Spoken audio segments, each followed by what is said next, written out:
Herkese merhaba. Öncelikle kanala abone olup videoları beğenen herkese çok teşekkürler. Daha önce Trust Wallet ile alakalı bir video çekmiştim. O zamanlar Trust Wallet kendi token'ı olan Trust Wallet token'ı daha yeni çıkarmıştı. Ve normal bu cüzdanı indirip referansla indiren kişilere bundan 100 adet veriyordu. O zamanlar ben de daha bu kanalı yeni açtığım için çok referans da gelmiyordu. Yani o zaman hiç hatta bir kişi referans gelmişti. Bir de kendi kuzenimi, işte kardeşimi vesaire yapmıştım. O sayede 500 adet TVT kazanmıştım ki şu anki değeri siz de biliyorsunuz 500 lirayı geçti 500 adedi. Yani o zamandan beri ilk kazandıktan beri elinde tutan insanlar o bedava kazandığı Trust tokenları şu an rahatlıkla tanesini 1 liradan satabiliyor. Bu da bu tarz tabii her airdrop için geçerli değil ama Trust Wallet gibi daha böyle alıcısı olabilecek coinlerin bedavaya yakaladığımız zaman, bedavaya airdrop kazandığımız zaman direkt piyasaya girer girmez satmamak önemli. Çünkü piyasaya girer girmez bunu bedavaya alan bir sürü insan bunu bedavadan en ucuzdan satıyor. Böylelikle ne oluyor? Fiyat direkt dump yiyor. Daha da ucuzluyor. Siz de bedavaya kazandığınız parayı ilerleyen zamanlarda 100 liraya, 150 liraya satabilecekken gidip o zaman 5 liraya, 10 liraya satıyorsunuz. Tabi tekrardan altını çiziyorum. Bu her zaman bu şekilde olmaz. Bazen de ilk başta satmazsınız ve elinizde kalır o bedavaya kazandığınız coin. O yüzden hangi coin olduğu çok önemlidir. Şimdi Trust Wallet kısmına gelirsek söylemem gereken ilk önemli şey bu uygulamayı indirirken çok dikkatli olun. Çünkü bunun bir sürü sahtesini yapıyorlar. Mesela aynı şu an gördüğünüz Trust Wallet uygulaması bu. Burada gördüğünüz orijinal olan. Böyle bu tarz sahte uygulamalar yapıyorlar ve siz ne yazık ki bunu indirip gizli anahtarınız veya gizli kelimelerinizle buna giriş yaptığınız zaman sizin hesabınızı çalıyorlar. Anında ne kadar Trust Wallet'ınızda para varsa hepsini çekebiliyorlar. O sebepten doğru uygulamayı indirmeye dikkat edin. Ben de açıklama kısmına zaten doğru linki bulup koyarım. Oradan da indirebilirsiniz. Şimdi böyle bu kısma geldiğimiz zaman direkt aç diyeyim ben buradan.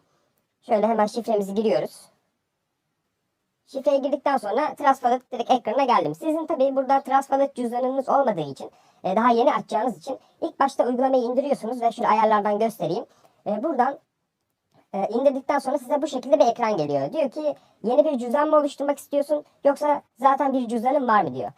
Zaten cüzdanı varsa size ilk başta verdiği 12 gizli kelimeyi girerek önceki cüzdanınıza buradan ulaşabiliyorsunuz. Ama biz yeniden cüzdan oluşturacağımız için yapmamız gereken şey buradan şöyle yeni bir cüzdan oluştur diyeceğiz. Ve bize diyor ki bir sonraki adımda cüzdanı kurtarmanıza olanak veren 12 ifade göreceksiniz.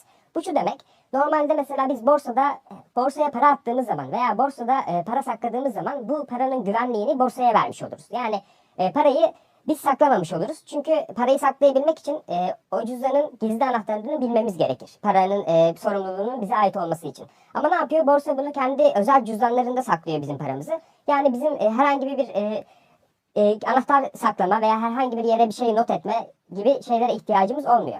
Ama Trust Wallet gibi, işte MetaMask gibi, ondan sonra Atomic Wallet var mesela. Bu tarz cüzdanlarda bize 12 adet kelime verir ve bu kelimeleri kimseye vermemek üzere bir yere kaydetmemiz gerekiyor. Eğer şu an vereceği 12 ifadeyi, 12 kelimeyi kaybederseniz bu cüzdanı unutun. Cüzdan yalan olmuş olur, çöpe gitmiş olur ya da birine yanlışlıkla verdiniz, biri yanlışlıkla gördü ve o 12 kelimeyi kullanarak direkt sizin cüzdanınıza ulaşabilir. Ondan sonra da bütün paranızı anında çekebilir. O yüzden cüzdan oluştururken vereceği 12 kelimeyi kesinlikle kimseyle paylaşmıyoruz ve unutmayacağımız, kaybolmayacak bir yere en azından belki de 2 farklı yere not ediyoruz. Burada da şöyle şu kısımda kurtarma ifadelerini kaybedersem cüzdanıma erişmenin mümkün olmayacağını biliyorum deyip devam diyoruz. Ve bize şurada gördüğünüz 12 tane kelimeyi veriyor. Bunları sırasıyla numaralarıyla 1, 2, 3, 4 şeklinde yazdıktan sonra da devam diyoruz. Ve bize tekrardan sırasıyla bu ifadeleri yazmış mıyız diye sırasıyla bunları buraya seçmemizi istiyor.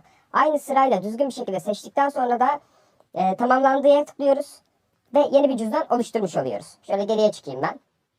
Bu cüzdanı oluşturmayacağım zaten. Benim şu an gördüğünüz gibi burada cüzdanım var. İsterseniz birden fazla da cüzdan oluşturabilirsiniz. O size kalmış. Ben şu an bir tane cüzdan oluşturdum. Şimdi cüzdanı oluşturduk. 12 gizli kelimemizi bir yere not ettik. Kimsenin ulaşamayacağı ve bizim de kaybetme olasılığımızın çok az olduğu bir yere kaydettik. Ondan sonra da cüzdanda zaten burada 0 diye yazacak. Şimdi ikinci kısma gelirsek bu cüzdanda bizim işlem yapabilmemiz için buraya Ethereum veya şurada gördüğünüz Smart Chain, BNB Smart Chain coin'inden atmamız gerekiyor. Çünkü burada alım, satım vesaire yaparken mesela bu DEX bölümü var. Buradan yaparken veya uygulamalar bölümünden işte PancakeSwap tarzı başka bir merkeziyetsiz borsaya girip orada işlem yaparken bizden fee istiyor. Fee olarak da eğer ERC20 token kullanıyorsanız Ethereum istiyor. Veya normal işte BEP20, BNB'nin alt tokenlarından kullanıyorsanız sizden Smart Chain olarak fee istiyor. O yüzden ben hep cüzdanımda Smart Chain bulunduruyorum. Az miktarlarda da olsa. Ethereum'da bulunduruyordum ama artık Ethereum üzerinden buradan işlem yapamıyorum. Çünkü şöyle birazdan gösteririm zaten. Yani Ethereum'da bir işlem yapmaya çalışıyorsunuz. Örnek veriyorum 10 dolarlık. Sizden zaten 10 dolar fee istiyor. Yani o işlemi yaptığınız zaman zaten zarardasınız direkt. Para kazanamıyorsunuz. Üzerine bir de para ödüyorsunuz. O yüzden Ethereum üzerinden ben şu anlık işlem yapmıyorum. Haberiniz olsun. Şimdi ERC20 ne diye tabii ki de bilmeyenler vardır. TRC20 ne? BEP20 ne? Bunları da kısaca bahsetmem gerekirse ERC20 dediğimiz tokenlar, mesela örnek vermek gerekirse mesela BAT, Basic Attention Token hepinizin bildiği bir ERC20 token'dır. Yani Ethereum blockchain'i üzerinden oluşturulmuştur. Ethereum ağı üzerinden oluşturulmuş bir token'dır. Coin değildir. Burada mesela Ethereum coin'dir çünkü kendi blockchain'i vardır. Ama Basic Attention Token Ethereum üzerinden oluşturulduğu için ERC20 olarak geçer. Normalde biz borsaya Basic Attention Token yollarken Basic Attention Token cüzdan adresimizi ne yaparız? Kopyalarız. O şekilde yollarız veya alırız. Ama bu Ethereum cüzdanında buraya herhangi bir ERC20 token'ı direkt şöyle Ethereum'a tıklayıp ondan sonra buradan kopyala dedikten sonra bu 0x ile başlayan cüzdan Ethereum cüzdan adresiniz ERC20 cüzdan adresidir. Yani siz bu Ethereum adresini kopyalayıp Trust Wallet'teki buraya herhangi bir ERC20 token'ı yollayabilirsiniz. Direkt cüzdanınıza gelir. Başka o token'ın cüzdanını ayrıyeten bulup yollamanız gerekmez. Çünkü buradaki Ethereum cüzdan adresi ERC20'dir ve tüm ERC20 token'lar için geçerlidir. Ama borsalar için tabii ki de aynısı geçerli değil. Yani siz mesela bir airdrop'a katıldığınızda bazen size der ki ERC20 Ethereum cüzdan adresinizi bana verin der. Gidip de Binance'daki Ethereum cüzdan adresinizi verirseniz o airdrop'tan parayı alamazsınız. Sizin Trust Wallet gibi, MetaMask gibi Ethereum cüzdan adresi vermeniz gerekir. Çünkü bu ERC20'dir. Aynı şekilde sizden BEP20 cüzdan adresi isterse, onu da şöyle söyleyeyim. Bak BEP20 mesela. Trust Wallet'ın BEP20 üzerindeki token'ı bu. BEP20 dediği de Binance Smart Chain'in alt tokenlarının ismidir. Yani sizden bir airdrop'a katıldınız veya başka bir durum oldu. Sizden BEP20 cüzdan adresinizi verin diyor. O zaman da böyle gelelim şuraya. Buradaki BNB adresinizi vermeyeceksiniz. Bu normal Binance'in kendi coin'inin adresidir. Siz Binance ağının BEP20 olan Smart Chain cüzdan adresini vermeniz gerekiyor. Yani sizden BEP20 cüzdan adresi istediyse buraya tıklıyorsunuz. Bu Smart Chain'e kopyala diyorsunuz. Yine 0x ile başlar. Zaten aynıdır aslında. Bu adresi veriyorsunuz. Bu da BEP20 cüzdan adresidir. TRC20 kısmı da onun için ben zaten Tronlink cüzdanı var. Tronlink cüzdanı da TRC20 desteklidir. Aynı zamanda tüm TRC20 tokenlar oradaki JustSwap tarzındaki borsalarda da alımı satımı yapılabiliyor. Ben onların da videosunu çektim. Kanalda zaten bulabilirsiniz. Ama şu anlık ERC20, BEP20 en azından bunları elimden geldiğince anlatmış oldum. Bu şekilde nasıl işlem yaparız diye sorarsanız da mesela diyelim buradan Ethereum üzerinden işlem yapacağım. Yani mesela buraya Ethereum açacağım. Ethereum'umla örnek veriyorum. Gideceğim BAT token alacağım. Veya işte DAI stable coin alacağım. Herhangi bir dolara bazlı bir coin alacağım. Bunun için Ethereum'a tıklıyoruz. Bu cüzdan adresini kopyaladıktan sonra bu adrese Ethereum yolluyoruz. Ve yolladığımız Ethereum'la işlem yapabiliyoruz. Aynı şekilde şöyle çıkalım. Binance Smart Chain'i BEP20 dediğim Binance Smart Chain'e tıklayıp bu adresi kopyalayıp bu adrese de direkt Binance üzerinden BNB yollayabilirsiniz. Ama BNB yollarken dikkat edin. BNB adresine BNB ağını seçip yollamayın. BSC diye yazar orada. BSC ağını seçip yollayın ki buraya gelebilsin o coin. Hangi coinle işlem yapacaksanız direkt buradaki cüzdan adresini kopyalayıp buraya yollayıp buradan da işlem yapabilirsiniz. Ama dediğim gibi hatta şöyle göstereyim. Mesela DEX'e geldim buraya. DEX burada normal klasik kullanabileceğimiz takas yapabileceğimiz kısım. DEX'e geldikten sonra mesela şöyle tıklayalım. Şöyle geriye gidin. Mesela bakın şöyle göstermek gerekirse. Ben elimdeki BNB'yi eğer TVT'ye dönüştürmek istersem BEP20 TVT'ye burada. Mesela takas diyorum. Bunu şu an Binance Smart Chain ağı üzerinden yapıyorum. Binance Smart Chain ağı üzerinden yaptığım için de benden 1.45 kuruşluk BNB istiyor. Mesela gayet normal bir ücret bu. Yani ne fazla ne az ortalama bir ücret. Ama gidip de mesela demiştim bu BEP20 olduğu için şu an BEP20 ağını kullanıyorum. Yani benden fee olarak BSC, BNB istiyor. Ama gidip şöyle hemen örnek vereyim. Ethereum'u seçersem. Ondan sonra da bir de mesela DAI'yi seçersem. Bende çünkü bir miktar DAI var gördüğünüz gibi. DAI'yi seçtikten sonra yine %100 dersem benden ilk kez işlem yapacağım için DAI ile diyor ki DAI'yi onayla diyor şurada bak. Yani daha takas yapmadan önce dayıyı onayla diyor. Ondan sonra da onayladıktan sonra işlem yapabilirsin diyor ve onayla diyorum. Benden Ethereum ağı üzerinden yaptığım için ve Ethereum fee'leri bu aralar çok yüksek olduğu için 48 liralık benden fee istiyor. Yani ben bunu vermem. Açık konuşayım yani. Ben bu 48 lirayı buraya vermem. Onun yerine burada dayıyı unuturum. 1 dolar zaten. İşlem yapmam daha iyi. Yani inşallah bu ağ ücretleri Ethereum kendini geliştirdikçe yeni güncellemelerle beraber bu ağ ücretlerini inşallah düşürürler. Çünkü doğru düzgün Ethereum üzerinden işlem yapamıyoruz. Ciddi rakamlar bunlar yani 48 lira 50 lira. Zaten genelde airdrop'tan işte bedava sistemlerden kazandığımız paralar zaten 40 lira oluyor 100 lira oluyor. Buradan da gelip 100 liralık işlem yapacağım diye 50-60 lira para ödeyemeyiz. Çünkü bunu onayla diyeceksiniz. 45 lira fee ödeyeceksiniz. Daha sonra da bunu takas yaparken tekrardan bir belki 30 lira 35 lira daha fee ödeyeceksiniz.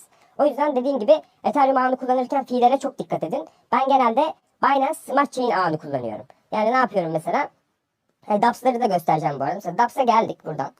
dAps'lar kısmında da buradan bu Trust Wallet'ın desteklediği herhangi bir uygulamaya, borsaya buradan giriş yapabiliyoruz.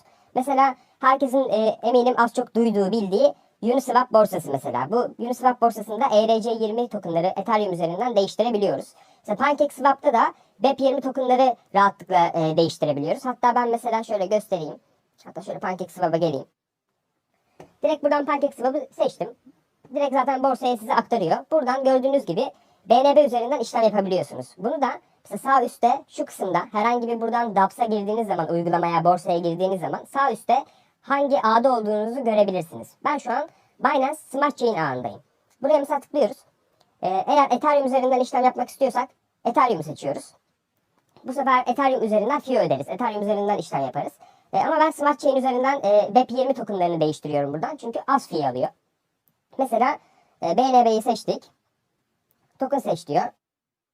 Mesela buradan atıyorum TVT'yi seçtik. TVT'yi seçtikten sonra max diyoruz. Aşağıda bize zaten söyleyecek.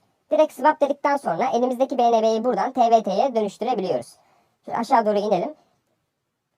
Bu şekilde en son accept dedikten sonra bizi burada uyarıyor fiyatta değişim oldu diye. Accept deyip confirm deyip bu şekilde elimizdeki BNB'leri direkt istediğimiz burada olan BEP20 tokenlarına dönüştürebiliyoruz. Onun dışında mesela PancakeSwap'a geldiniz. Burada farm var, pool var. Yani kazanç sağlayabileceğiniz sistemler de var ama ben bunlar için ayrıyeten bir video çekerim. Mesela işte PancakeSwap'ta havuzlara nasıl katılınır? Veya işte PancakeSwap'ta nasıl DeFi farm yapılır tarzında yine isteyen olursa bu tarz videolarda çekerim. Çünkü mesela havuza gelirsek ben buraya şöyle aşağı inelim. Elimde çok az bu PancakeSwap'ın Cake diye bir tane coin'i var. Elimde az miktarda ondan vardı. Hatta buraya geldim. Bakın bayağı az bir miktar yani 7 tane vardı. Tanesi 4 lira falan yapıyor. Bunu buraya kilitledim. Direkt şu kısma tıklıyoruz. Elimizdeki kekleri buraya kilitliyoruz. Ve bize TVT kazandırıyor mesela. Bu şekilde PSG, JUV, ondan sonra OG bu tarz bir sürü taraftar tokenları da var şu an mesela. Yıllık olarak verdiği yüzdeyi de buraya yazar. Bu da mesela %245 veriyor. Yani biraz fazla da aldım. Farkındayım. Biraz fazla şey olduğu için hani hem DEX hem uygulamalar vesaire. Ama inşallah bazı kısımları en azından düzgün anlatabilmişimdir. Eğer anlamadığınız herhangi bir yer olduysa veya başka merak ettiğiniz bir şey olduysa direkt aşağı yazın. Elimden gelirse tekrar bir araştırma yapıp düzgün bir şekilde videosunu çekmeye çalışırım. Ya da kolay bir soruysa hemen cevaplamaya çalışırım. Onun dışında da son olarak şöyle